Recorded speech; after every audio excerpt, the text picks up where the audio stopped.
እንኳን ደስ አላቸው። በካዛንቺስ ጥንቅቅ ያሉ አፓርትመንቶችን ለገዢዎች እያስረከብን ነው። የገዢዎችን ደስታና ጥያቄ ከግምት ውስጥ በማስገባት ሁለተኛ ፕሮጀክታችንን ነገ ጠጠር መጣያ ቦታ ከማይገኝበት እንግሊዝ ኤምባሲ አካባቢ በታላቅ ቅናሽ ለውስን ቤቶች ሽያጭ ጀምረናል። በመረጡት የወለል አማራጭ ከባለ 2 እስከ ባለ 4 መኝታ በካሬ 88318 ብር ከ10 በመቶ ቅድሚያ ክፍያ ጀምሮ የቤት ባለቤት የሚሆኑበትን ዕድል አመቻችተናል። እንዲሁም 50 በመቶ የባንክ አማራጭን ጨምሮ ዘና ብለው የሚከፍሉበት መንገድ ተመቻችቷል።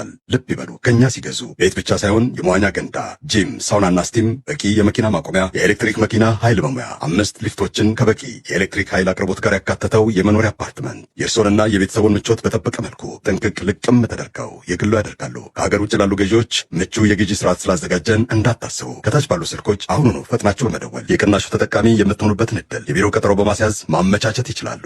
ሰላም። ከመዋሃድ ሊተርፉ የሚችሉት 6 ባንኮች ብቻ መሆናቸውን የኢትዮጵያ ብሔራዊ ባንክ አሳውቀዋል። በዚህም መሰረት አሁን ባለው ውድድር ከ31ዱ የንግድ ባንኮች 25ቱ መቀጠል የሚያስችላቸው ቁመና ላይ አለመሆናቸውን ነው ብሔራዊ ባንክ የገለጸው። 4 ባንኮች ደግሞ የብሔራዊ ባንክን ከባድ የብድር ጫና የመቋቋም አቅም ግምገማ አለማለፋቸው ታውቋል። በሀገሪቱ ካሉት 31 የንግድ ባንኮች ውስጥ 25ቱ አሁን ባለው ውድድር ከባድ የገበያ ውድድር ውስጥ መቀጠል ስለማይችሉ ተዋህደው ጠንካራ ባንኮችን መፍጠር ብቸኛው አማራጭ መሆኑን ብሔራዊ ባንክ ገልጿል። ብሔራዊ ባንክ የባንክ ኢንዱስትሪውን የገመገመበትን የፋይናንስ መረጋጋት መረጃውን ይፋ አድርጓል። ሪፖርቱ 31ዱን ባንኮች ለ3 የከፈላቸው ሲሆን እነዚህም ትልቅ ወይም ላርጅ፣ መካከለኛ ወይም ሚዲየም እንዲሁም ደግሞ ትንሽ ወይም ስሞል ባንኮች ሲል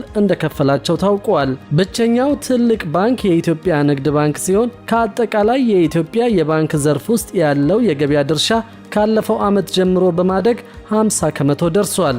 በመካከለኛ ዘርፍ ስር 5 ባንኮች ያሉ ሲሆን እነሱም ከባንክ ዘርፍ ውስጥ ያላቸው የገበያ ድርሻ 29 በመቶ ሆኗል። ቀሪዎቹ 25 ባንኮች ትንሽ ወይም ደግሞ ስሞል ተብለው የተመደቡ ሲሆን ከባንክ ዘርፍ ያላቸው የጋራ የገበያ ድርሻ 22 በመቶ ብቻ ሆኗል። ሪፖርቱ እንደሚገልጸው አጠቃላይ የኢትዮጵያ የባንክ ዘርፍ በኢትዮጵያ ንግድ ባንክ ዙሪያ የተከማቸ ሲሆን ሌሎቹ የግል ባንኮች በንግድ ባንክ ጥላ ስር እያነሱ በመሄድ ላይ በመሆኑ ሌላ አማራጭ ማማተር ግዴታ እየሆነ መምጣቱ ታውቋል። የኢትዮጵያ ንግድ ባንክ ከፍተኛ አፈጻጸምና እድገት በዘርፍ ውስጥ የክምችት አደጋና ለትንንሽ ባንኮች እድገት አስጊ ሁኔታ መፍጠሩም ነው የታወቀው። በዚህ ምክንያት ትንንሾቹ ባንኮች በመዋሃድ መጠናከር አለባቸው ብሏል የግምገማ ሪፖርቱ። በተለይ ካለፈው ዓመት ወዲህ ትንንሽ ባንኮች በብዛት የመዋሃድ አማራጭን እያጤኑት እንደሆነም ታውቋል። ለዚህም ምክንያታቸው የኢትዮጵያ ንግድ ባንክ የባንኩን ዘርፍ እየጠቀለለ ሲሆን በጣም እየጠበቀ በመጣው የባንኮች ውድድር ውስጥ መትረፍ የሚችለው እጅግ የጠነከረው ብቻ ይሆናል ሲል የብሔራዊ ባንክ ሪፖርት አስረድቷል።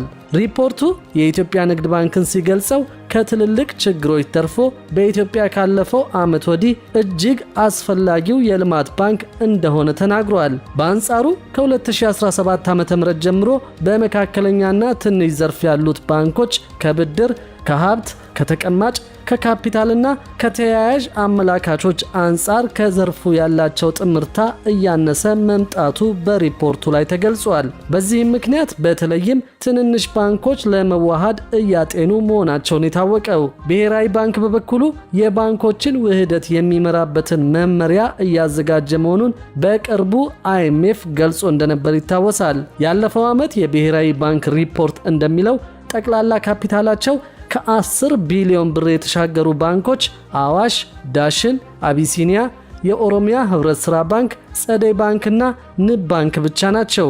አብዛኛው የመጀመሪያ ትውልድ የሚባሉት ባንኮች በመካከለኛ እድገት ደረጃ ላይ ሲሆኑ ከ2000 ዓመተ ምህረት ወዲህ ከተቋቋሙት ባንኮች ውስጥ የኦሮሚያ ህብረት ሥራ ባንክ ብቻ ከጠንካራዎቹ እንደሚመደብ በዚሁ ሪፖርት ላይ ታውቋል። እስካለፈው ሰኔ 2017 ዓመተ ምህረት ድረስ የንግድ ባንኮች ጠቅላላ ሀብት በ44 በመቶ በማደግ 5 ትሪሊዮን ብር የደረሰ ሲሆን ጠቅላላ የብድር ቦንድ ደግሞ 3 ትሪሊዮን ብር ደርሷል። ጠቅላላ ተቀማጭ በ40 በመቶ አድጎ 3.5 ትሪሊዮን ብር ደርሷል። የተበላሸ ብድር ጥምርታ ደግሞ 3.1 ከመቶ ነው። በ2017 መጨረሻ ጠቅላላ ገቢያቸው 646 ቢሊዮን ብር ሲሆን ጠቅላላ ወጪያቸው ደግሞ 526 ቢሊዮን ብር ነው።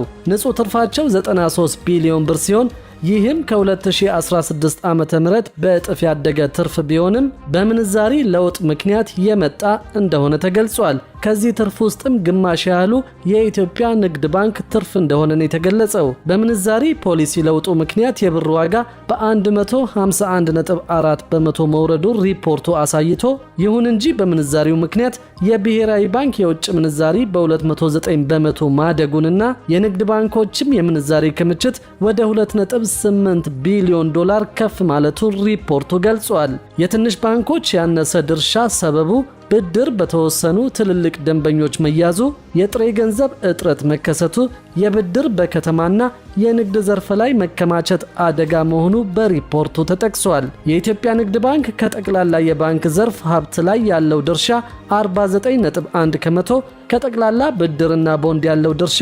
51.7 በመቶ፣ ከጠቅላላ ተቀማጭ ያለው ድርሻ 48.1 በመቶ እንዲሁም ከባንክ ዘርፍ ካፒታል ያለው ድርሻ 43.1 በመቶ መድረሱንም ሪፖርቱ አሳይቷል። እንዲህም ሆኖ አዲሱ የብሔራዊ ባንክ ሪፖርት አጠቃላይ የባንክ ዘርፉ በአስተማማኝና በጠንካራ መሰረት ላይ የቆመ ነው ሲል ደምድመዋል። የኢትዮጵያ የፋይናንስ ስርዓት ከፍተኛ የብድር ጫና ቢያጋጥመው 4 ባንኮች በሕግ ከተቀመጠው የካፒታል መጠን በታች እንደሚወርዱና 8.3 ቢሊዮን ብር ተጨማሪ ካፒታል እንደሚያስፈልጋቸው አዲስ በወጣው የፋይናንስ መረጋጋት ሪፖርት ላይ ተገልጿል። በፋይናንስ ተቋማት ላይ ሊከሰቱ የሚችሉ የኢኮኖሚ ድንገተኛ ስጋቶችን የመቋቋም አቅማቸውን የገመገመው አዲሱ የብሔራዊ ባንክ ሪፖርት የባንክ ኢንዱስትሪው በአጠቃላይ የተረጋጋ ቢሆንም በአንዳንዶች ላይ ግን በከባድ ሁኔታ ተጋላጭነት መኖሩን አስታውቀዋል። የብድር ስጋት መቋቋም ግምገማው እንደሚያሳየው